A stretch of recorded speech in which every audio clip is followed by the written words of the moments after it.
ਇਹਨੂੰ ਸਾਧ ਸੰਗਤ ਜੀ ਕੋਈ ਪੋਲੀਟੀਕਲ ਜਾਂ ਸਿਆਸੀ ਨਾ ਸਮਝਣਾ।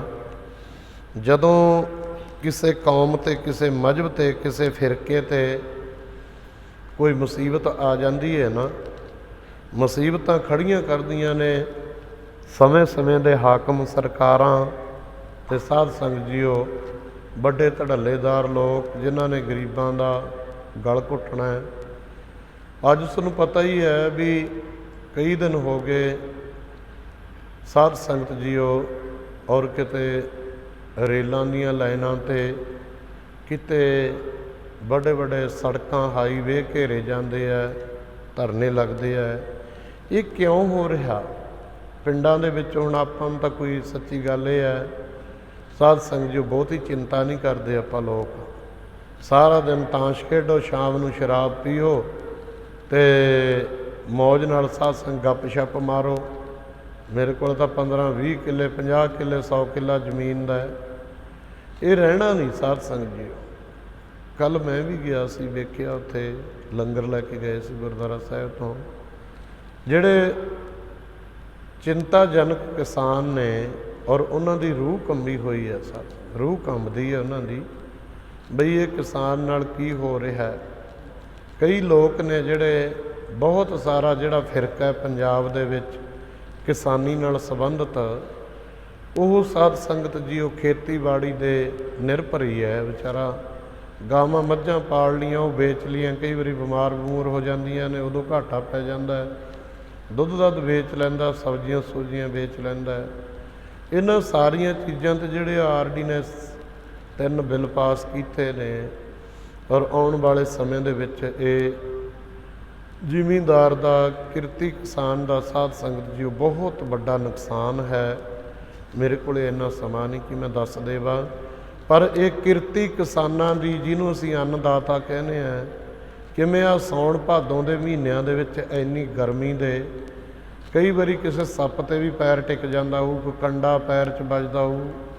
ਅਮੀਰ ਲੋਕ ਆਰਾਮ ਕਰਦੇ ਨੇ ਆਪਣੇ ਏਸੀ ਲਾ ਕੇ, ਪਰ ਕਿਸਾਨ ਵਿਚਾਰਾ ਦਿਨ ਰਾਤ ਕੋਈ ਠੇਕੇ 'ਤੇ ਲੈਂਦਾ, ਕੋਈ ਹਿੱਸੇ 'ਤੇ ਲੈਂਦਾ ਜ਼ਮੀਨ। ਅਤੇ ਉਹਨਾਂ ਦੇ ਨਾਲ ਜਿਹੜਾ ਹੁਣ ਧੱਕਾ ਸਾਧ ਸੰਗਤ ਜੀਓ ਇੰਡੀਆ ਦੀ ਗੌਰਮੈਂਟ ਕਰ ਰਹੀ ਹੈ, ਮੋਦੀ ਸਰਕਾਰ ਕਰ ਰਹੀ ਹੈ, ਔਰ ਉਹ ਧੱਕੇ ਨੂੰ ਰੋਕਣ ਵਾਸਤੇ ਵੱਖ-ਵੱਖ ਭਾਰਤੀ ਕਿਸਾਨ ਯੂਨੀਅਨਾਂ ਵੱਲੋਂ ਆਪਣੇ ਢੰਗ ਤਰੀਕੇ ਦੇ ਨਾਲ ਔਰ ਘਿਰਾਓ ਕੀਤੇ ਜਾਂਦੇ ਨੇ, ਧਰਨੇ ਦਿੱਤੇ ਜਾਂਦੇ ਨੇ।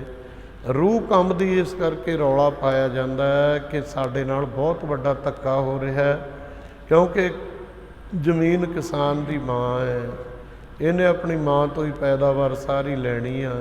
ਜੇ ਕਿਸਾਨ ਕੋਲ ਜ਼ਮੀਨ ਨਾ ਰਹੀ, ਪਿੰਡਾਂ ਦੇ ਵਿੱਚ ਮਜ਼ਦੂਰ ਨੇ, ਉਹ ਸਾਧ ਸੰਗਤ ਜੀ ਕੋਈ ਝੋਨਾ ਲਾਉਂਦਾ, ਕੋਈ ਕਣਕਾਂ ਵੱਢਦਾ ਹੈ, ਕੋਈ ਦਿਹਾੜੀ ਜਾਂਦਾ, ਕੋਈ ਸਪਰੇਅ ਕਰਦਾ ਹੈ। ਆਖਰ ਇਹ ਵੀ ਕਿਸਾਨੀ ਕਿੱਤੇ ਨਾਲ ਸੰਬੰਧਿਤ ਹੈ ਨਾ ਸਾਰਾ ਕੁਛ। ਸੋ ਇਸ ਕਰਕੇ ਸਾਧ ਸੰਗਤ ਜੀ ਮੈਂ ਕਥਾ ਦੇ ਵਿੱਚ ਤਾਂ ਕਰਕੇ ਬੋਲਿਆ ਕਿ ਇਹ ਕਿਸੇ ਇੱਕ ਦੀ ਗੱਲ ਨਹੀਂ। ਕਈ ਵਾਰੀ ਅਸੀਂ ਪਿੰਡਾਂ ਦੇ ਵਿੱਚ ਕੀ ਕਰਦੇ ਹਾਂ, ਫਲਾਣਿਆਂ ਦੀ ਬੱਸ ਆ ਗਈ, ਉਹ ਤਾਂ ਆਪਣੇ ਨਹੀਂ ਲੈ ਕੇ ਜਾਓ, ਇਹਨੂੰ ਪਾਰਟੀਬਾਜ਼ੀ ਵਿੱਚ ਨਾ ਲੈ ਕੇ ਜਾਓ। ਮੇਰੀ ਬੇਨਤੀ ਹੈ, ਤੁਸੀਂ ਵੋਟਾਂ ਜਿੱਥੇ ਮਰਜ਼ੀ ਪਾ ਦਿਓ, ਤੁਹਾਡਾ ਚਿੱਤ ਕਰਦਾ ਹੈ, ਆਜ਼ਾਦ ਹੋ।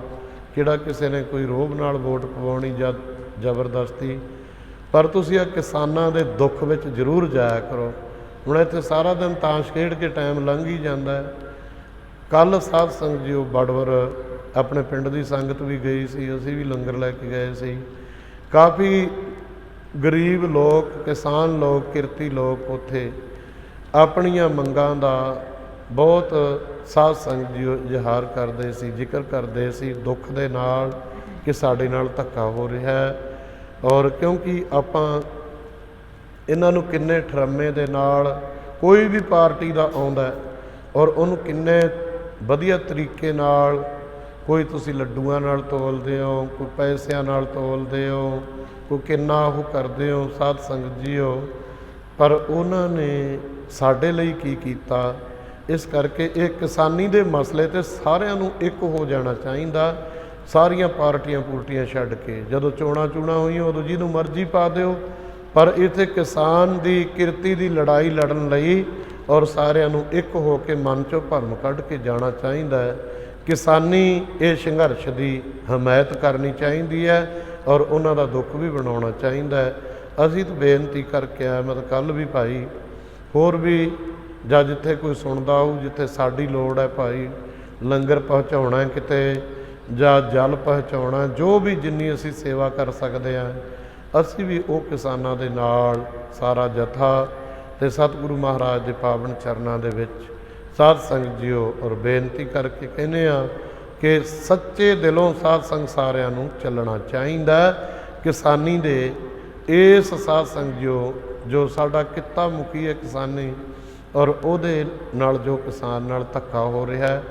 ਅੱਜ ਵੀ ਮੇਰੇ ਖਿਆਲ ਦੇ ਵਿੱਚ ਬਰਨਾਲੇ ਜਾਣਾ ਹੈ 9 ਵਜੇ, ਔਰ ਸਾਰੇ ਵੱਧ ਤੋਂ ਵੱਧ ਸਮਾਂ ਕੱਢ ਕੇ ਜਾਇਆ ਕਰੋ। ਘਰ ਦਾ ਇੱਕ ਇੱਕ, ਇਹ ਨਹੀਂ ਕਿ ਮੈਨੂੰ ਕੀ ਲੋੜ ਹੈ, ਮੇਰੇ ਕੋਲ ਤਾਂ ਇੰਨੀ ਜ਼ਮੀਨ ਹੈ ਮੈਨੂੰ ਤਾਂ ਲੋੜ ਹੀ ਨਹੀਂ ਹੈ।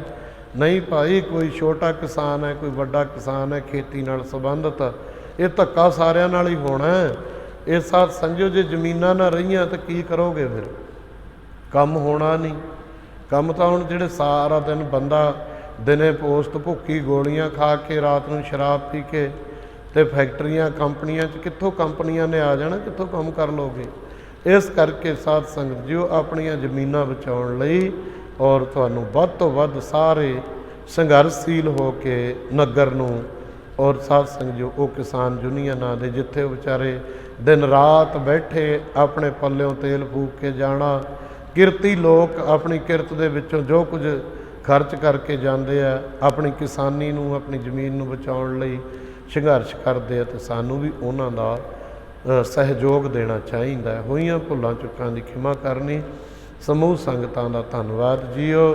ਸ੍ਰੀ ਗੁਰੂ ਗ੍ਰੰਥ ਸਾਹਿਬ ਮਹਾਰਾਜ ਦਾ ਕੋਟਾਨ ਕੋਟ ਸ਼ੁਕਰਾਨਾ ਜਿਨ੍ਹਾਂ ਨੇ ਸਾਡੇ ਉੱਤੇ ਰਹਿਮਤ ਕੀਤੀ, ਕਿਰਪਾ ਕੀਤੀ ਹੈ, ਬਖਸ਼ਿਸ਼ ਕੀਤੀ ਹੈ। ਕਿਉਂਕਿ ਇਹ ਜਿਹੜੀ ਹਿੰਦੁਸਤਾਨ ਦੀ ਸਰਕਾਰ ਹੈ, ਮੋਦੀ ਸਰਕਾਰ ਹੈ, ਆਪਾਂ ਸਾਰਿਆਂ ਬਹੁਤ ਸਾਰੇ ਲੋਕਾਂ ਨੇ ਭਾਵੇਂ ਇਹਨੂੰ ਜਿਤਾਇਆ ਜੋ ਕੁਝ ਕੀਤਾ, ਪਰ ਸਾਧ ਸੰਗਤ ਇਹਦੀਆਂ ਕਰਤੂਤਾਂ ਐਡੀਆਂ ਮਾੜੀਆਂ।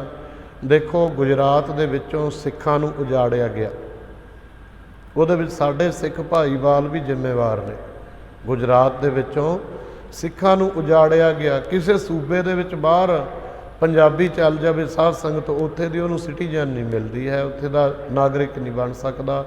ਕਸ਼ਮੀਰ ਦੇ ਵਿੱਚੋਂ ਪੰਜਾਬੀ ਖਤਮ ਕੀਤੀ, ਮੁਸਲਮਾਨਾਂ ਦਾ ਗਲਾ ਘੋਟਿਆ, ਤੇ ਫਿਰ ਆ ਜਿੱਥੇ ਬਾਬਰੀ ਮਸਜਿਦ ਸੀਗੀ ਸਤਿਕਾਰਯੋਗ ਇਸਲਾਮ ਧਰਮ ਦੀ ਬਾਬਰੀ ਮਸਜਿਦ ਨੂੰ ਸਾਧ ਸੰਗਤ ਜੀ ਢਾਹ ਕੇ ਮੰਦਿਰ ਬਣਾ ਦਿੱਤਾ ਗਿਆ।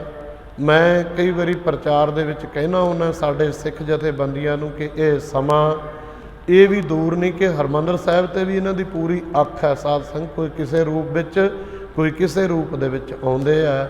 ਸੋ ਇਸ ਕਰਕੇ ਕਿਰਤੀ ਕਿਸਾਨਾਂ ਦੇ ਨਾਲ ਵੀ ਹੁਣ ਕਿੱਡਾ ਵੱਡਾ ਧੱਕਾ ਹੋ ਰਿਹਾ। ਪੰਜਾਬ ਦੇ ਵਿੱਚੋਂ ਸਿੱਖ ਕੌਮ ਨੂੰ, ਪੰਜਾਬ ਦੇ ਵਿੱਚੋਂ ਹਰ ਘੱਟ ਗਿਣਤੀ ਨੂੰ ਇਹ ਮਾੜੀ ਨੀਤ ਵਾਲੇ ਲੋਕ ਖਤਮ ਕਰਕੇ ਤੇ ਸਾਧ ਸੰਗਤ ਜੋ ਸਾਰੇ ਆਪਣਾ ਝੰਡਾ ਝੁਲਾਉਣਾ ਚਾਹੁੰਦੇ ਆ। ਪਰ ਸਿੱਖ ਕੌਮ ਜਿਹੜੀ ਹੈ ਇਹ ਮਾਰਸ਼ਲ ਕੌਮ ਹੈ, ਲੜਾਕੀ ਹੈ, ਦਇਆਵਾਨ ਵੀ ਹੈ, ਪਰ ਆਪਣੇ ਹੱਕ ਲੈਣ ਜਾਣਦੀ ਹੈ। ਸਾਰੇ ਸੰਘਰਸ਼ੀਲ ਹੋ ਕੇ ਉਸ ਕਿਸਾਨਾਂ ਦੇ ਮੋਢੇ ਨਾਲ ਮੋਢਾ ਲਾ ਕੇ ਔਰ ਸਾਧ ਸੰਗਤ ਜੀ ਇਸ ਸੰਘਰਸ਼ ਨੂੰ ਲੜ ਕੇ ਆਪਣੀ ਪ੍ਰਾਪਤੀ, ਆਪਣੇ ਹੱਕਾਂ ਦੀ ਮੰਗ ਔਰ ਜੋ ਵੀ ਆਪਣਾ ਹੱਕ ਬਣਦਾ ਉਹਦੇ ਲਈ ਜੂਝਣ ਦਾ ਸਾਰਿਆਂ ਨੇ ਯਤਨ ਕਰਨਾ। ਹੋਈਆਂ ਭੁੱਲਾਂ ਚੁੱਕਾਂ ਦੀ ਖਿਮਾ। ਸਾਰੀ ਸੰਗਤ ਦਾ ਧੰਨਵਾਦ। ਸ੍ਰੀ ਗੁਰੂ ਗ੍ਰੰਥ ਸਾਹਿਬ ਮਹਾਰਾਜ ਜੀਆਂ ਦਾ ਕੋਟਾਨ ਕੋਟ ਸ਼ੁਕਰਾਨਾ। ਆਓ ਸਾਰੀ ਸੰਗਤ ਹੁਣ ਅਰਦਾਸ ਬੇਨਤੀ ਵਿੱਚ ਜੁੜੋ ਜੀ। ਵਾਹਿਗੁਰੂ ਜੀ ਕਾ ਖਾਲਸਾ, ਵਾਹਿਗੁਰੂ ਜੀ ਕੀ ਫਤਿਹ।